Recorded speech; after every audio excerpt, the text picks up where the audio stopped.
Hello, and welcome to our next Executive Series video. Our topic today is personnel qualifications.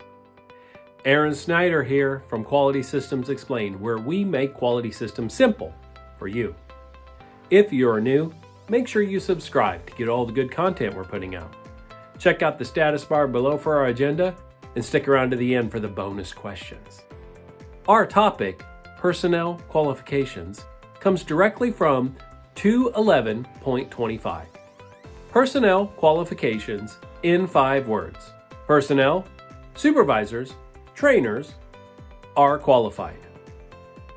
Personnel working within the quality management system, which covers the manufacturing, processing, packing, or holding of a drug product, must have the necessary education, training, and experience to perform their jobs correctly. The same goes for supervisors who oversee operations that happen within the quality management system. There must be job-specific training for each person working within the quality management system, and they have to have training records for all of the work instructions and procedures that they use on a daily basis. Every individual working within the quality management system must have current good manufacturing practice training. Industry practice is to give this CGMP training at least annually.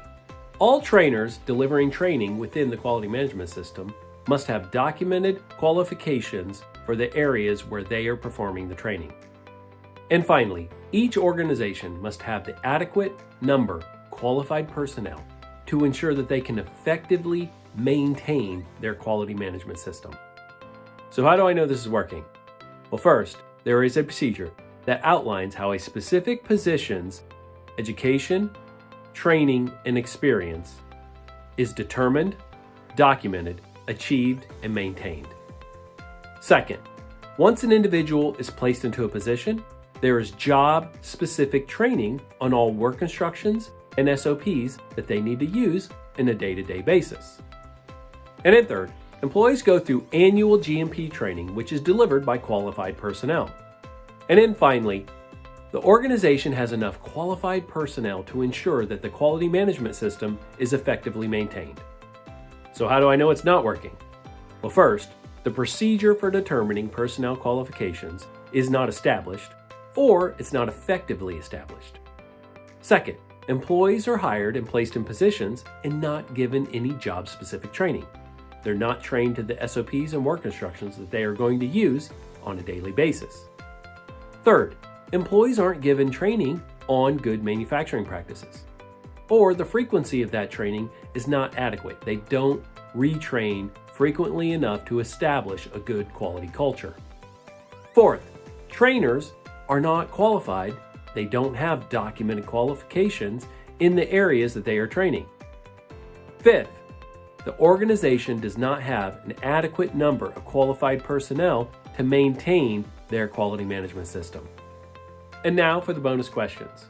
Which group has the responsibility and authority for ensuring personnel have the necessary education, background, and training for their position? Second, what is the process for training individuals once they are moved into a new position? And then finally, how often do we give good manufacturing practice, GMP training, to all personnel? Thank you for watching. Please like, subscribe, share, and comment. Send any questions to me at qms.jedi@gmail.com. This is Aaron Snyder from Quality Systems Explained, making quality systems simple for you.